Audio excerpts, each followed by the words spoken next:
And thank you for joining us here today for the webinar, Online Learning at Public Universities. My name is Andrew Magda. I'm the Manager of Market Research at Learning House, a Wiley brand, and I'm happy to be joined today by George L. Mahaffey, Vice President of Academic Affairs, Leadership and Change at ASCU. Before getting started, I wanted to review a few housekeeping items. First, we welcome your questions and comments. Please type your questions and comments into the chat pane and be sure to send your messages to all staff and not only to the organizer or presenter to ensure that they will get answered. A moderator will respond to questions in the chat pane throughout the presentation, and we will also take 15 minutes following today's 45-minute presentation to answer your questions. A copy of today's PowerPoint slides, as well as a recording of today's presentation, will be sent to all attendees. And now I'll introduce our presenters. My name is Andrew Magda. I'm the Manager of Market Research at Learning House. I have tracked and forecasted trends and in online education for more than 10 years. I've worked with hundreds of institutions regarding their unique place in the online marketplace, such as the University of Alabama, Capella University, and Regis University. At Learning House, I lead custom large-scale market research studies and help our partner institutions understand their local online marketplace. I'm joined today by George L. Mahaffey. He served for 19 years as the Vice President for Academic Leadership and Change at ASCU. His division is responsible for developing and managing programs for member institutions in leadership development, undergraduate education, technology, and more. Before joining ASCU, he acquired more than 20 years of higher education and teaching and administrative experience in Texas, New Mexico, and California. In addition, he served in the U.S. Coast Guard Reserve for 33 years, retiring as a captain in the year 2000. With that, I just want to turn the presentation over to George.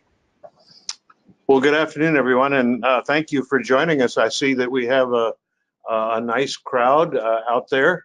We're going to try to make this one, educational, and two, informal. And the educational part, we hope we have some research insights from this work, and actually it comes from ASCU institutions. So it comes the insights come from you, not from us. But in addition to that, we hope that this will be interactive. And so as Andrew indicated, we have the chat box and people can type in messages, and our staff will be working diligently to make sure that we see those questions and then respond to them. So please feel free to add questions at any time, ask for clarification, indicate that that's not the way it's done at your place, whatever. But I'm delighted that you're here, and I'm delighted that we're going to have a chance to spend a little bit of time on this very important topic, which is how do we support faculty as they increasingly are teaching in the online environment.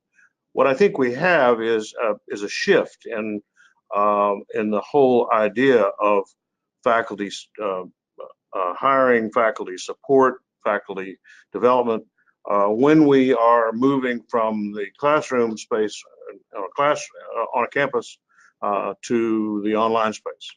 So I'll turn it back to you, Andrew, and let's get started. Thank you, George. So just a little background on the study. So this started as a partnership between Learning House and ASCU. Technically, a year ago, we were at the winter meetings, is that correct, George? And we talked about how to put together a research project that would be beneficial for ASCU member institutions to delve into the area of online education.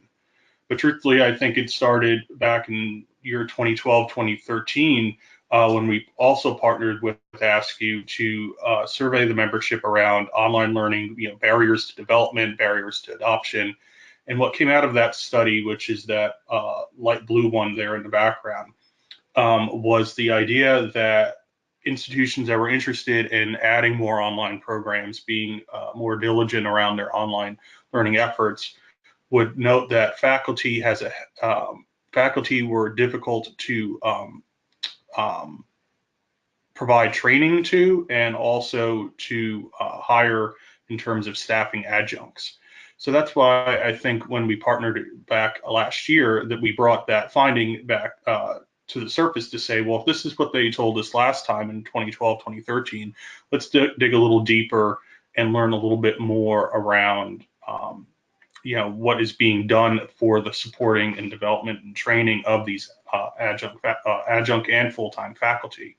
So we pulled from a report that we did with WCET, also I think it was around 2014 or so, that looked specifically at online adjunct faculty training, and pulled some ideas out of that survey, and then also from our annual online college student survey, which we partner with Aslanian Market Research each year to survey the needs and preferences of wholly online college students to see what the student perspective was around interactions with faculty, to put together a new research project, which we'll talk about here today, which is around faculty development needs for those that teach online. So the methodology. One thing I would mention just in passing here is that there's not a right answer or a wrong answer to the way that the different institutions are dealing with this. Learning House has an enormous amount of experience, and they do provide some recommendations based upon a long experience in this work.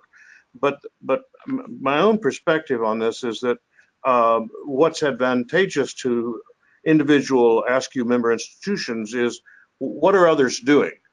And not that then you will slavishly follow that, but it at least gives you a broader lens to think about how you've organized the support of your faculty who teach online at your institution.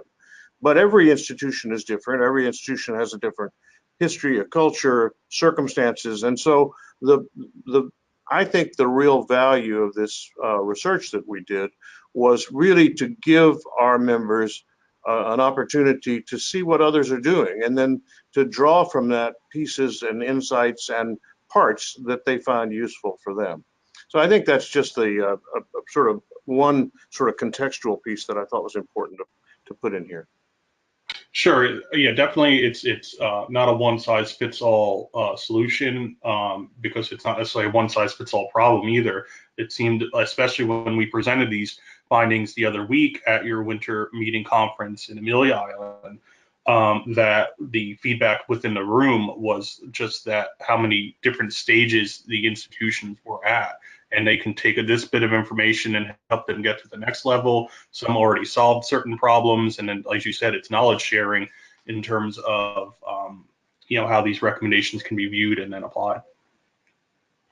So the methodology for the study that we'll be talking about, it was a 25-question survey. We sent it out to 475 chief academic officers at ASCU institutions. We had a 25% response rate, 95. Filling out the survey completely. And then from that 95, we chose 10 follow-up interviews that we conducted over the phone just to delve more deeply into some of these topics, because they're not necessarily,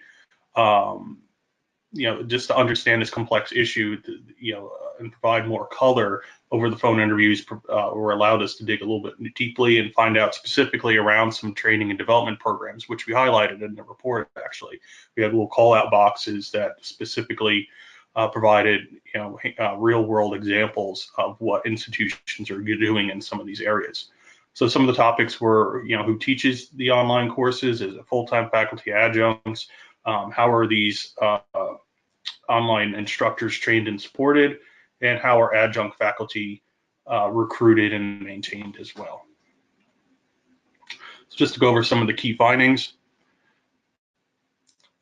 So what we found initially in the first part of the survey was just around how many online courses or hybrid courses are being taught each year at these ASCU member institutions. And we found that it was close to 40% of the courses that these institutions offered within the last 12 months were either online or hybrid courses, which I think is a significant number of courses there.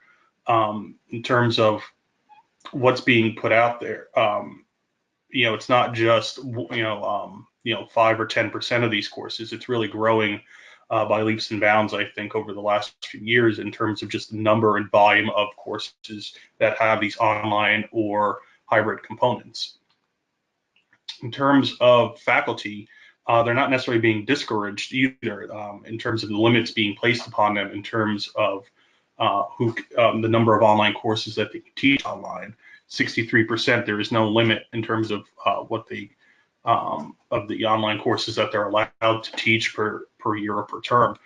So again, large number of online courses. Faculty are being definitely encouraged to build and instruct these courses. And then in terms of those courses themselves, they're highly customized courses as well. The faculty have a large amount of free reign in terms of how they're developing and what content they're putting into these courses. They're not necessarily just course shells that they're just grabbing off the shelf and putting it into the field. You see here 54% saying that the course design is left entirely to the faculty person, and this also includes adjunct faculty as well. Not just full-time faculty, that if an adjunct faculty is brought in to teach a course, they can design that wholly themselves. 22%, 100% customization. So you see there over close to 80% are allowed to just have this large reign in terms of how they're building these courses.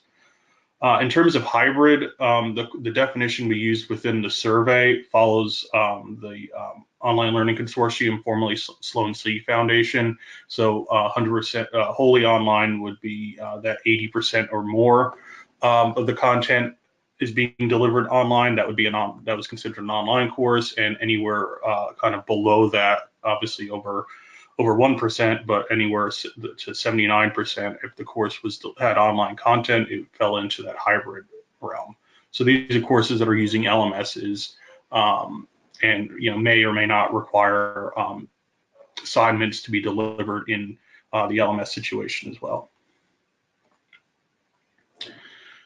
So again, large number of online courses. Faculty are being encouraged to teach them. They're highly customized courses.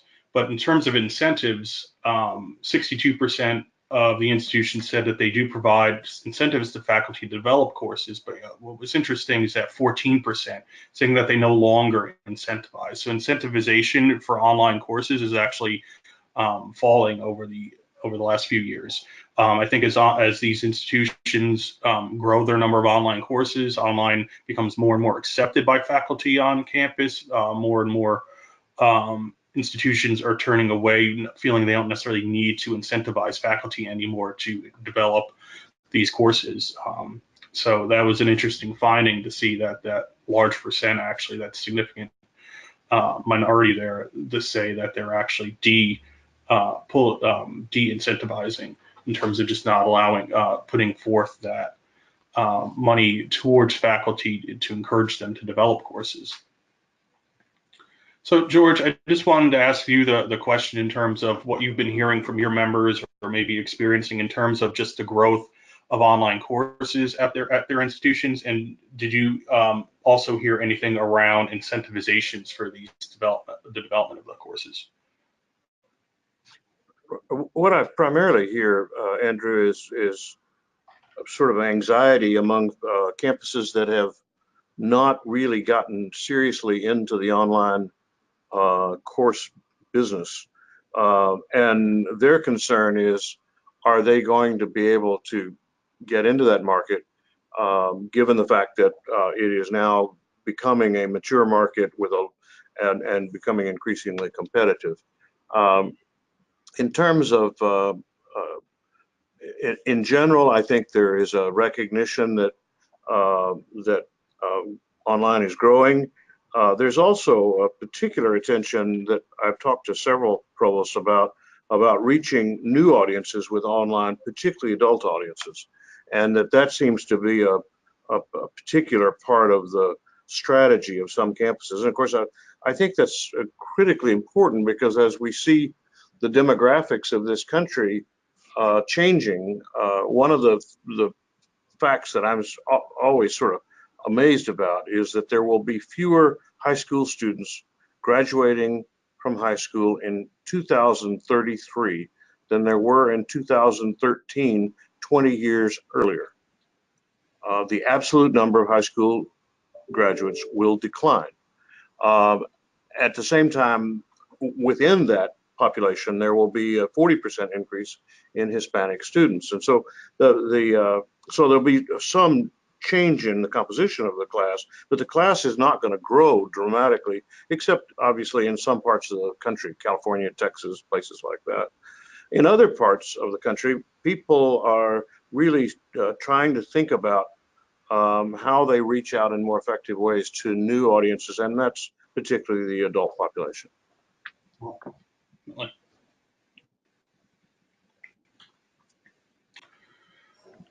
So we then move on to that there is, again, a large number of these online courses. Faculty are encouraged to develop them, customization, but yet when we get down to the questions in terms of what's required of faculty that want to teach online prior to teaching their first online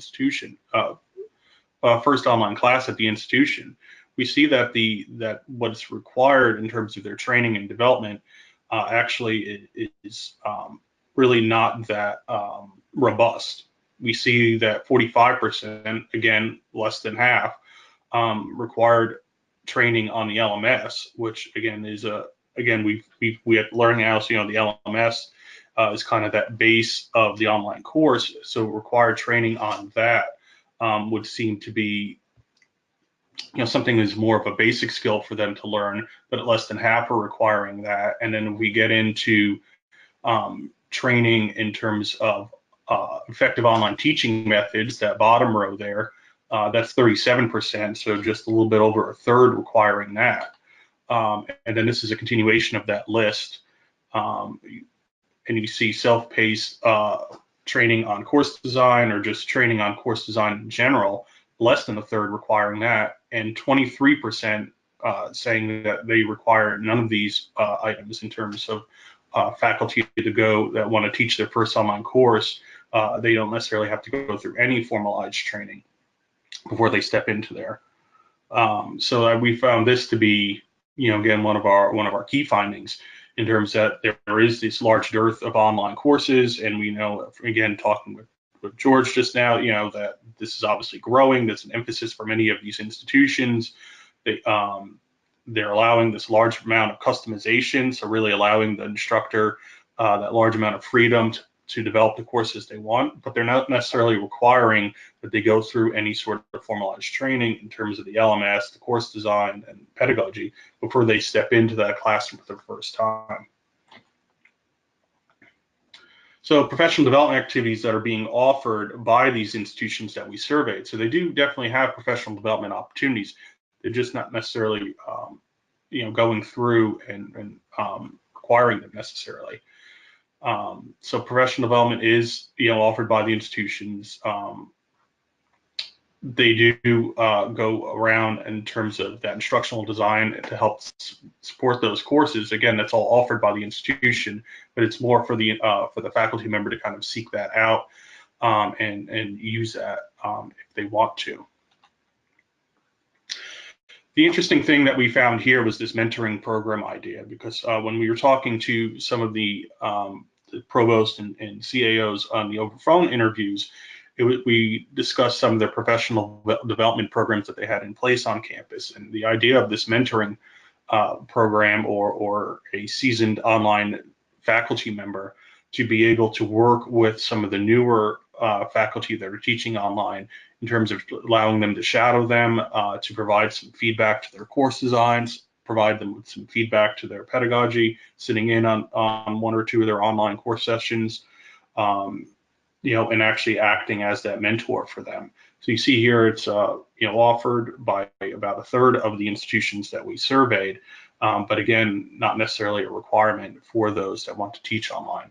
But we thought that was an interesting little bit that I think we highlighted in the report a little bit more, was the idea of using some of these seasoned faculty members to help out with the newer faculty teaching online, to make sure that they are employing the best practices in the field. So then we asked around evaluations for these faculty that teach online, and not surprisingly, close to 99%, are being evaluated by the students, those end-of-term surveys that students fill out. But then we see 70% are being evaluated by their supervisor about once a year. So again, that's a little bit of a lower number. And then when we asked around that peer-to-peer faculty members getting, again, that idea of those mentors, we see that that's 60% do not do that at all, and around a little less than a third at least once a year. So again, using these seasoned faculty members to step in and help provide constructive feedback for faculty that teach online, again, seems to be a little bit more of a novel concept at this point. And then even with a supervisor role, it's occurring.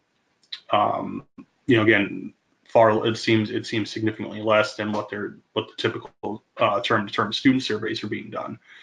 You see again close to 99% there versus around 80 or 90%. So a good 10 plus points difference between those two. So these are certain actions within a typical online course, such as posting, a message to the message board, providing feedback on assignments, responding to email. So we know that these actions are important to the online college student. Again, our online college student survey that we do each year, we know how much these students value the interactions with their faculty members and also their peers. So we asked a series of questions around some of these interactions that we know are valued by students, to see, are there actual policies in place that are requiring these interactions to happen on a regular basis from these online faculty members. And we see, again, that the second to last column, there is no set policy, is making up the majority of the response there. 75%, there is no set policy on how often they have to post a topic to a message board. Grading assignments, 71%. There is no set policy. Responding to a student's post, 63%, 54% responding to an email.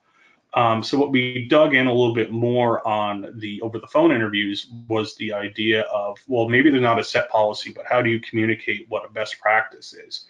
And we found that those that are requiring a formalized training course before faculty can teach online are going over those best practices. They're really using the Quality Matters rubric. The majority are using Quality Matters that we talk to, at least, and going over what's a quality online course, what's quality engagement, and not necessarily dictating how quickly they have to respond and perform these actions, but at least encouraging them that what should be done, in terms of responding to an email within 48 hours or 24 hours, posting on a message board, at least once a week or so. Just to instill in them what is considered a best practice, but not necessarily requiring them to follow a set of rules. So we thought that was interesting, that, again, it's not necessarily being dictated, but it is being encouraged. For institutions that do not have that set faculty development course up front, those that are not requiring them to go through such development or trainings, again, they're just being strongly encouraged by the course designers. So they put it on the course designers that the faculty are working with to, again, encourage and provide them with information around the best practices for the engagement, and highlighting how important engagement is. And then in terms of adjuncts, they are being relied upon for their services for many of these online courses. They mainly are being hired to address variations in enrollments term to term, 73%, and 58% are seeing them also as a cost-saving option for when they want to scale up the number of online courses they're offering, to be able to use an adjunct versus hiring more full-time faculty members for some of those roles. Adjuncts are hired typically by the individual college or departments, so they're not necessarily running through a central HR system. So it is up to the individual department to post and hire these particular adjunct members, and then manage them as well. These adjunct faculty members are usually reported. It's not very difficult to necessarily find them and then also retain them once they're because you see the means that are being used, word of mouth and posting on institutional websites. So it's not necessarily a wide or or complicated net they have to cast in terms of finding qualified candidates. And then usually once they are hired, they usually return, term after term or maybe year after year whenever that course is being offered again. So there is definitely a strong retention that we're finding for these adjunct members. So George, I just wanted to ask you a question around the use of adjuncts at the institutions that you've been talking with. Do you find that they're mainly being used for these online courses? When do you feel they're being brought in, or for the design of the course, or is it more full-time faculty designing them and then turning it over to an adjunct for instruction? What have you seen in your experience? Well, I think that not to sound like I'm ducking the question, but it's kind of all over the map, Andrew. The piece that I'm intrigued by is this first bullet on this slide about why adjuncts are hired. And my experience is that this does accurately reflect most of the experience I've had in talking to provosts and asking institutions is much while there's been a lot of discussion that adjuncts are principally used as a tool for reducing the cost of the operation at an institution. Much of the experience that I've had in talking with provosts is that they're using adjuncts first and foremost as on campus to address variations in enrollment, and then simultaneously, but with less intentionality, the focus on cost savings, and that for me sounds right. That sounds like what I've been hearing from the field. Yeah, again, yeah, I do think it varies by institution. As we always say, every institution is a little bit different. Some of the people we spoke to over the phone, again, brought up the idea that we use full-time faculty to help, develop the online program, develop the initial online courses, but then they turn it over to adjuncts for instruction, and then any time there is a course redesign, kind of using both the full-time and adjunct instructors in tandem for some of that redesign, because obviously the adjuncts gaining some sort of feedback and from students during that time in terms of what could be improved with the course, and then bringing it back to the full-time faculty to help do that. So that was one model that we experienced too. Well, one of the things that I've been intrigued with is that we constantly say here at Askew that each of our institutions is a unique institution unto itself, but certainly with respect to adjunct faculty, there's no question the trend lines nationally are pretty straightforward. 25% of all faculty now are tenure track roughly, and 3/4 are not adjunct or adjunct. What I'm always fond of saying is that you can't understand one institution by looking at another institution. And it reminds me of Mark Twain's great line when someone said, "Does history repeat itself?" And he said, "No, but it rhymes." And so for all of our Askew institutions, the experience of another institution is not necessarily a faithful reporting of their own, but it rhymes. There's some similarities there. And that's why this kind of research, I think, is so useful. As I said at the beginning of this broadcast, it's helpful because as you look at others, you can start to think about what you're doing or not doing in your own programming. And then I'm going to really restrain myself because I'm dying to get to this wonderful question that was posed about customization. How do institutions control for quality and standards? But I'm going to behave and wait until the end to get to that. But thank you for whoever sent that question in. Terrific. Yeah, I saw that question too. I was about to say that we're getting to that part, because now we're going to go into, I believe, the recommendations. So, we gleaned all that data from the survey in terms of what the institutions are doing, talked to a handful of institutions just to get some practical examples.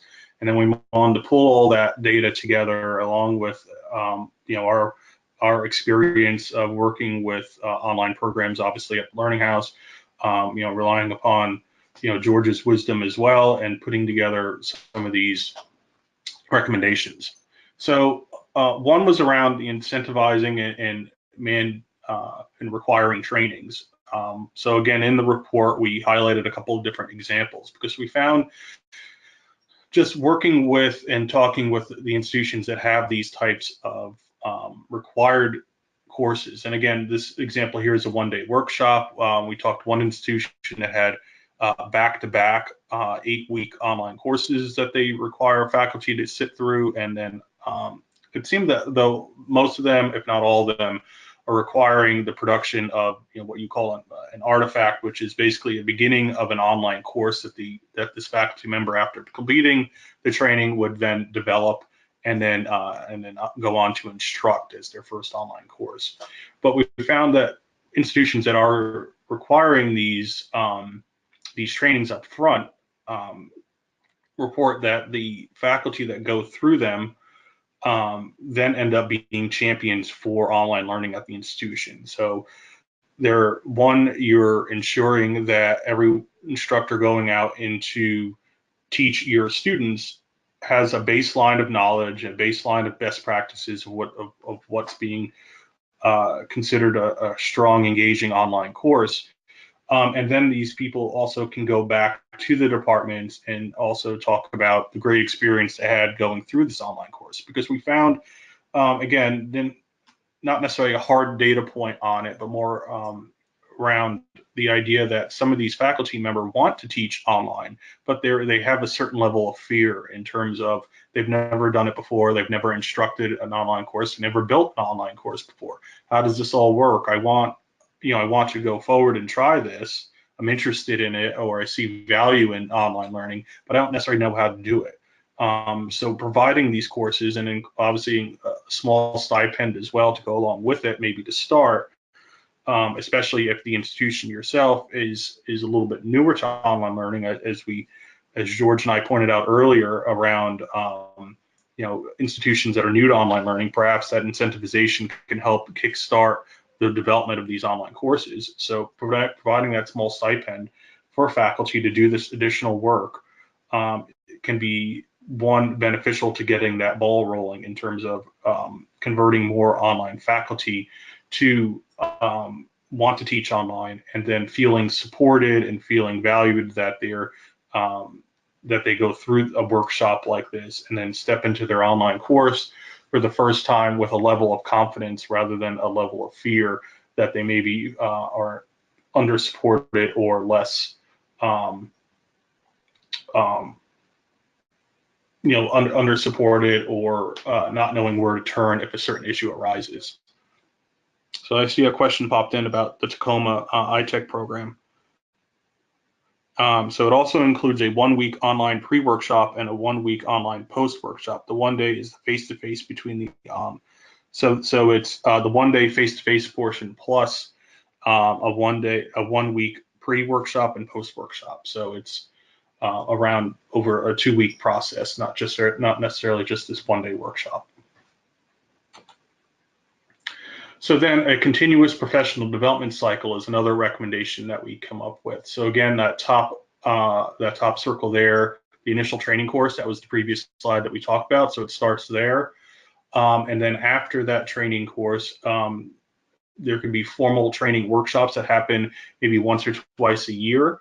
So these workshops, again, would be more structured, and they can cover topics such as new technology that is being found or implemented with online courses based upon any sort of faculty member experiences. Maybe they went to conferences and developed a new tool or an interesting session, so they can get together and present and talk amongst themselves in terms of what they're learning more about online learning and the pedagogy.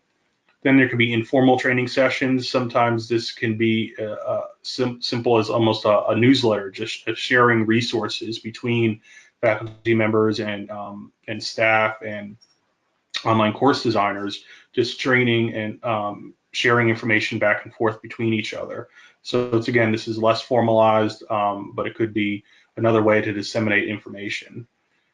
Faculty development surveys, so maybe once or twice a year going out to faculty with just the broad question of, are there any pain points in your courses? Is there something you want to learn more about? Is there something that a different institution is doing that you want to learn more about? So these formalized training workshops that we have, they can be built upon the ideas and what faculty are actually interested in learning more about. And then more of a centralized faculty resource center as well. So this could be just a centralized hub for these sessions to be recorded and posted, or these new tools to be archived, or presentations to be archived. Just a centralized resource for faculty to turn to if they want to learn more about a specific topic. So the regular feedback loop that plays off the idea of those end of term surveys, those peer reviews and surveys, and also feedback from supervisors. So just providing almost a 360 review of especially a newer online faculty member, just to make sure that they go through that training course and then they go through maybe their first 1 or 2 courses, but checking in with them and providing constructive feedback. Again, from peer faculty members, having them review or sit in on one of the course sessions to provide some sort of feedback for that instructor. Looking at those student surveys in a little bit more detail to see how students are experiencing the course and instruction, and then also having some sort of centralized supervisor as well for that faculty member to turn to with questions, but also that person can provide them with feedback as well. So a uniform learning experience. So this goes back to that question, George, that popped up a little while ago around customization. There's different things that we've learned and from one of the interviews and also just our own experience at Learning House, that providing a uniform learning experience is can be very valuable to the online student. So from the online student's perspective, they're going from 8-week course to 8-week course perhaps. From one instructor to a different instructor, all within the same program, but each of their courses looks a little bit different. So it takes them a little bit of time to see where the submit button is for their assignment, where the, let's say, Blackboard collaborate button is, where's the syllabus posted? Is that in a PDF or is that, a static web page? So everything looks a little bit different. So it takes them a little bit of time to get used to that. And then all of a sudden, again, it's a quick 8-week course, maybe it's a 12-week course, but again, once they kind of learn that and gone through that, then they're on to a new course and they have to relearn it again. So taking their time away from the task of learning about the course material, and they're learning more about the LMS and its functionality. So when we get to that idea of these highly customized courses, which are great for faculty to be able to develop, but maybe if they used a more common course shell, we found one institution doing that where the course shell was standardized, that all our courses are going to look alike. The content, you can make the content what you will, but the submit button is always going to be in the upper left-hand corner, right? It's always going to be branded, uniformly for the institution. The shell itself, cannot necessarily be customized. So you take a little bit of that customization away, but it's more about the functionality of the course and for the experience of the student, and not necessarily impeding upon the academic freedom of the content that the instructor can put in it. Set engagement policies. Again, we've seen that you don't necessarily have to have them set and written in stone, but making sure that engagement policies are being communicated in terms of how often a response should be to an email or to a discussion post or grading an assignment, and maybe setting those expectations for students as well up front within the course to say that this is how quickly you should expect the response for these different types of engagements. And then finally, something that we look at here at Learning House is the idea of a master course philosophy. So with a master course, there is one version of Accounting 101, and no matter who the instructor is that teaches that course, it's going to be the same course from Accounting 101-1, -2, -3. So there's 3 versions of that course run in a semester. the outcomes and the experience that the student will get from 3 different instructors should be relatively the same because they're using the exact same course for those different sessions. So George, do you want to comment on this? I know you brought up that question earlier. Well, I want to let's finish real quick, and then because I want to comment on this, but I want to comment on it in a larger context. Okay. So the last point here is involving adjunct faculty at all different points in the process, as well as we were talking about. These adjunct faculty are being highly utilized for these online courses. They're instructing many of those courses and are vital to the program's success. So just making sure that they're being brought into the institution and provided the same say privileges and expectations that a full-time faculty member would have at the institution. So making sure they're invited to different campus events, perhaps inviting them also to department meetings. They're the ones instructing the students, so they could have valuable insights in terms of how those courses can be redesigned, or maybe there's new content that can be brought in to help better the program, just based upon their experiences teaching those courses. In terms of policy decisions, we've also seen an example in one of the interviews that we conducted that the adjunct faculty are actually brought in for some of these meetings and decisions being made for programs. So just really bringing them in an inclusive way because they are, you know, the boots on the ground in a lot of respects for these programs and can provide some great insights in terms of how the programs can be bettered. And just lastly, I'll just go through these slides quick, George, but I know one of the questions we got a year ago when we were meeting with you at the winter meeting was, you know, do ASCII institutions understand who the online college students actually are? So we wanted to include just a couple of key findings from our online college student survey that we do each year with Aslanian Market Research.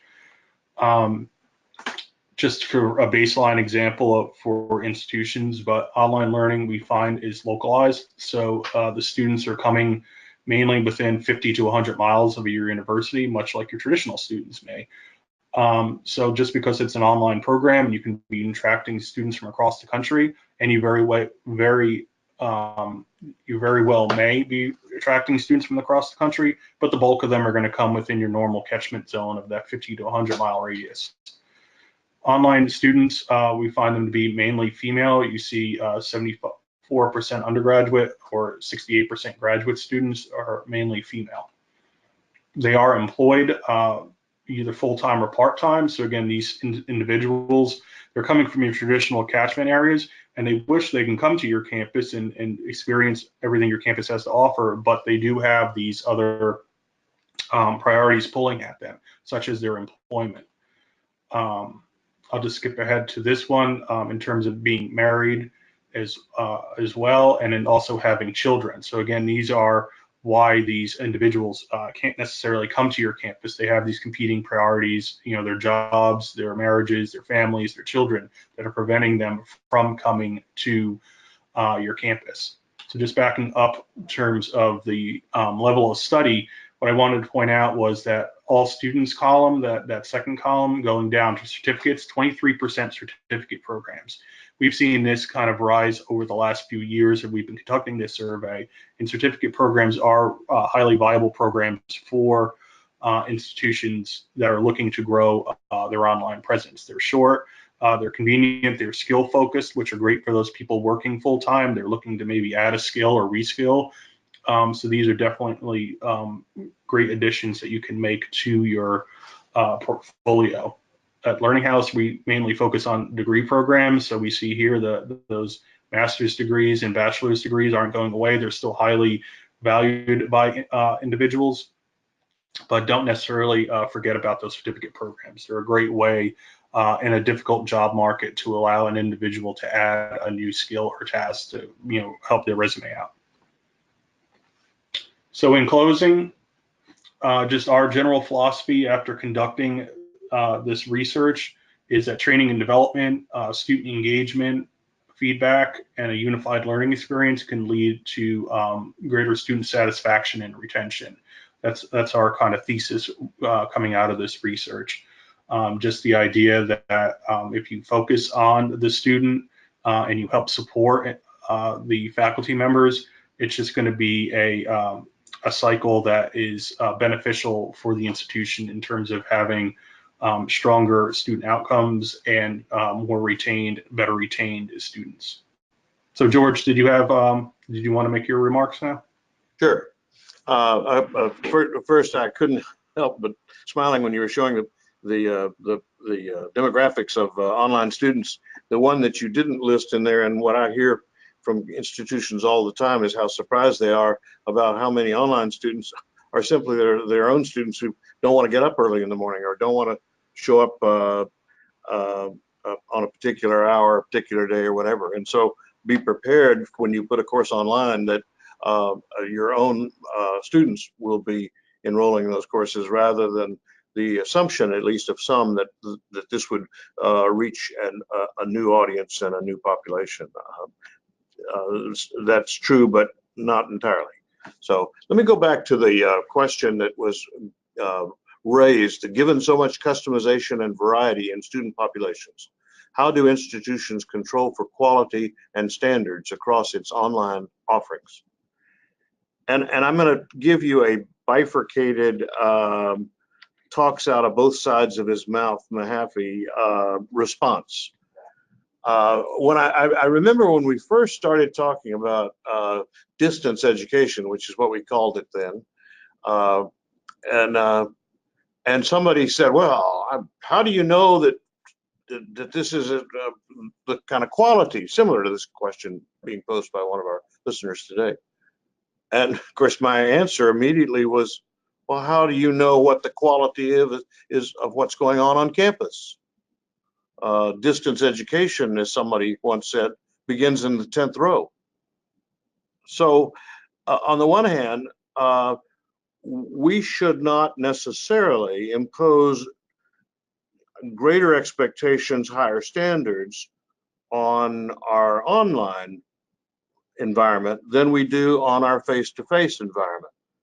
And both, I think, need some working on. With respect to the customization and variety, one of the sort of sticking points is the whole question of, if you begin to do the kind of thing that Learning House is suggesting here, training and development, standards around student engagement, things like that, are you in fact somehow reducing faculty members' degrees of freedom? And I don't know if anybody, Andrew mentioned the academic affairs meeting, and I made a point of providing a sort of a reflections on the 40 years that I've been in higher education at that conference. And one of the things that I said is that, and not very popular, but is that our institutions are perfectly designed for us.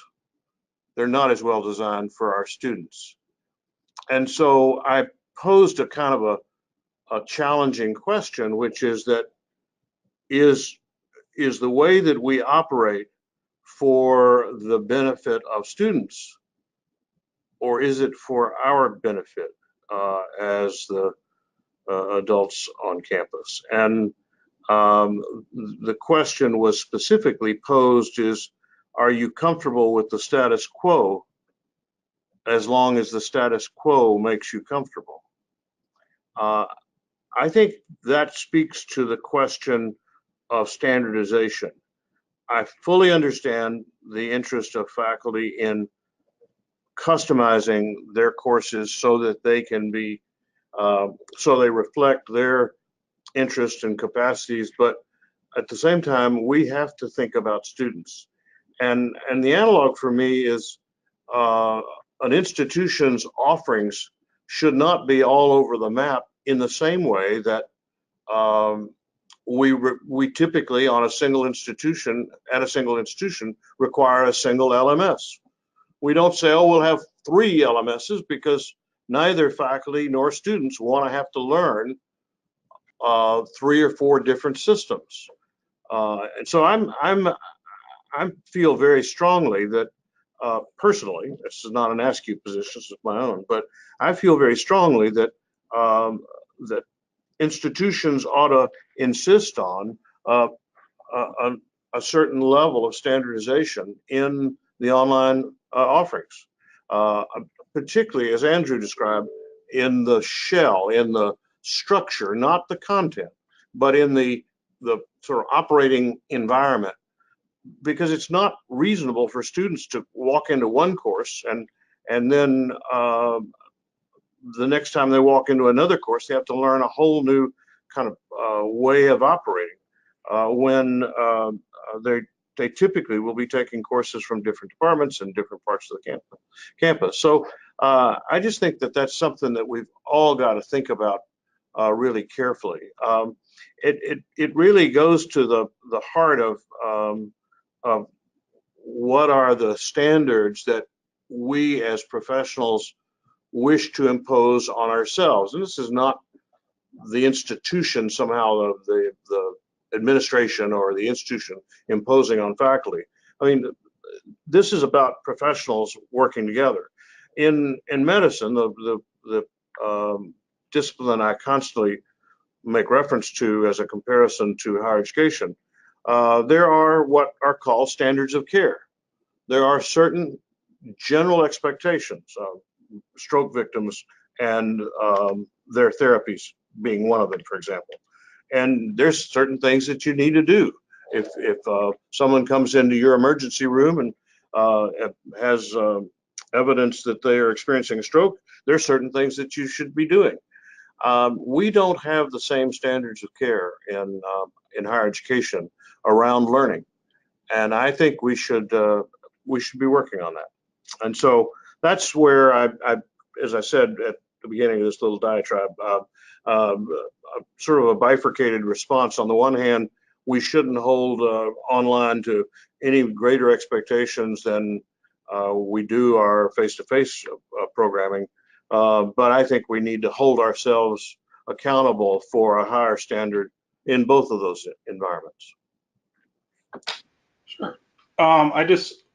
We've had some great questions come in, George, so I just wanted to go through some of them with the time that we have left. So if anyone else has questions, again, just type them in that chat pane and I'll try to get to as many of them as I can.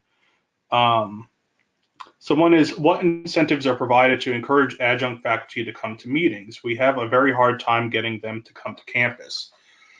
In terms of incentives, we didn't run across any that in terms of to actually come and participate. I think the recommendation that we put forth is just making that offer, extending that olive branch, if you will, that they can be included with them. Also, if you're having a hard time getting them to come to campus, I don't know if there is a kind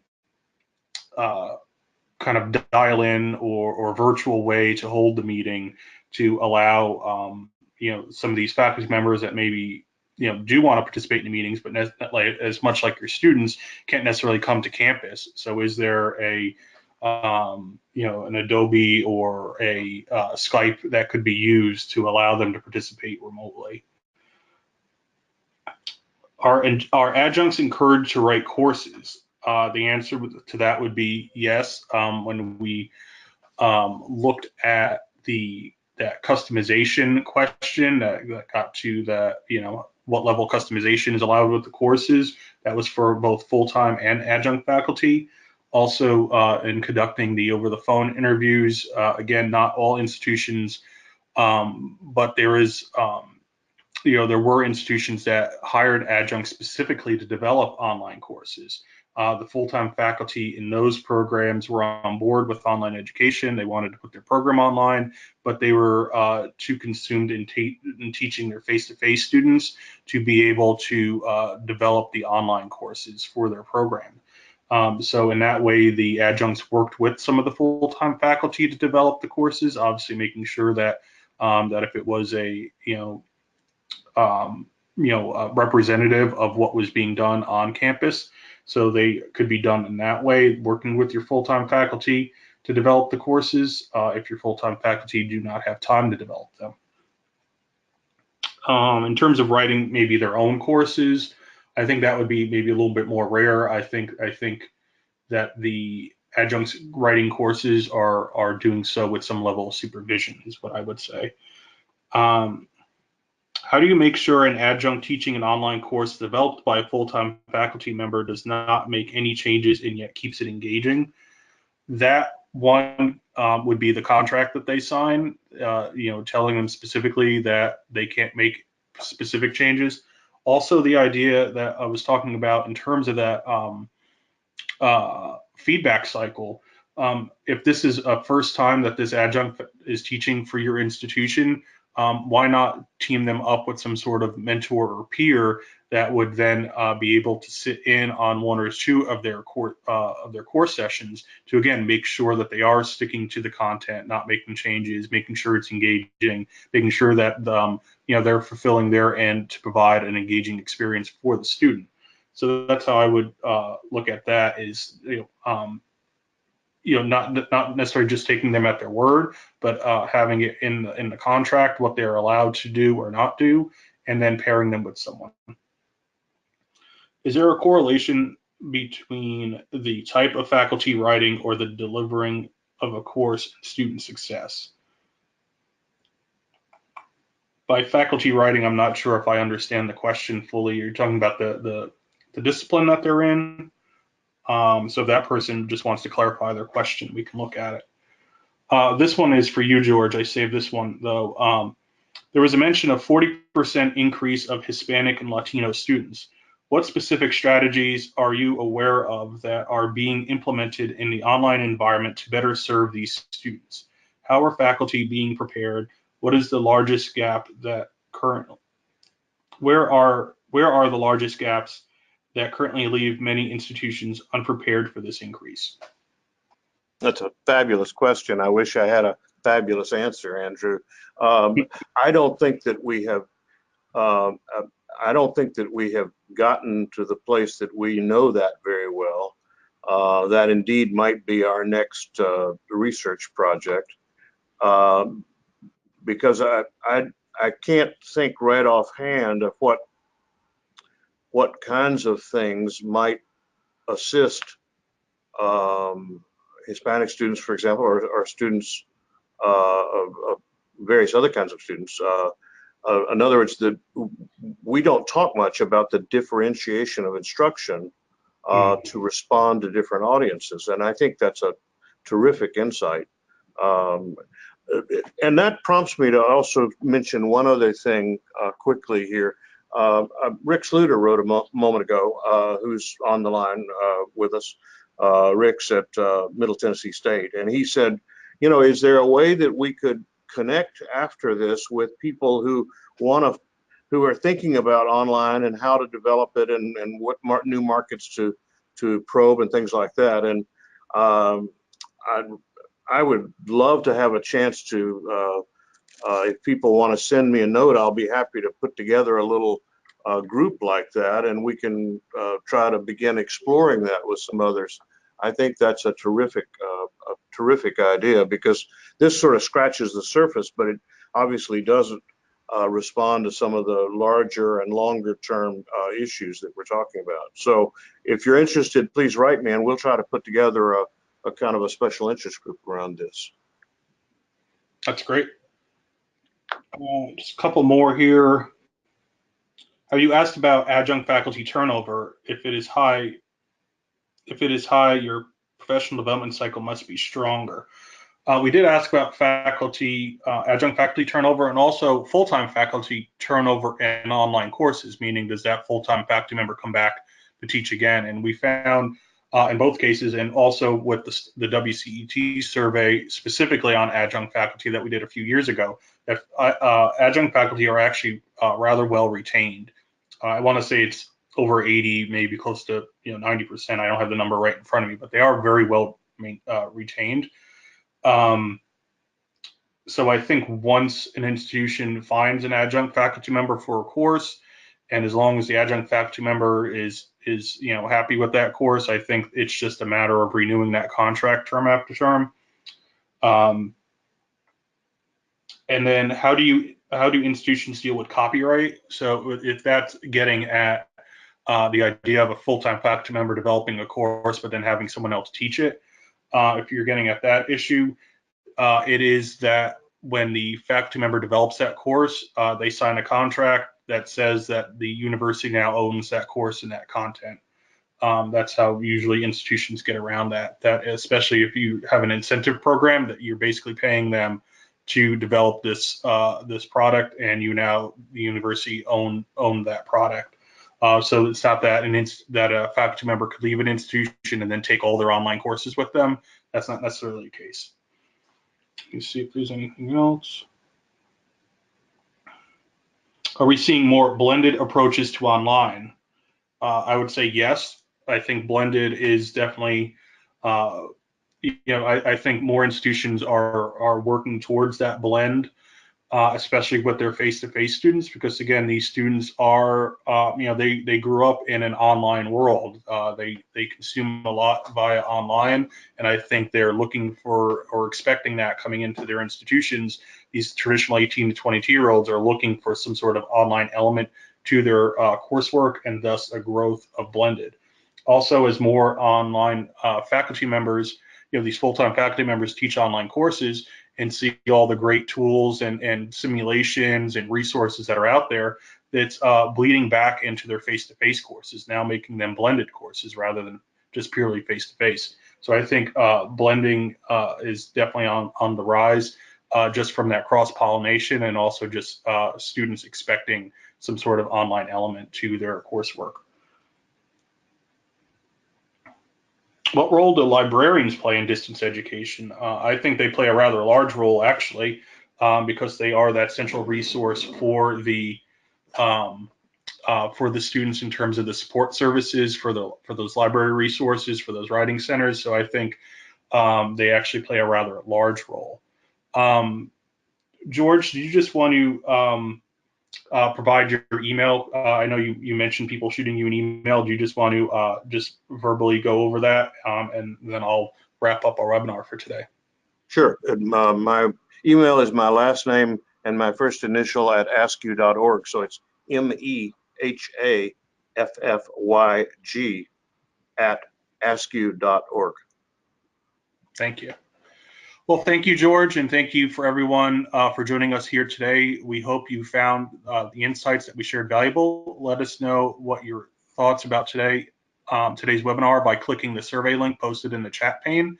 Today's webinar is presented by the Learning House. Learn more about Learning House at learninghouse.com. You also see the URL there on the screen for where you can find this particular report that we talked about today.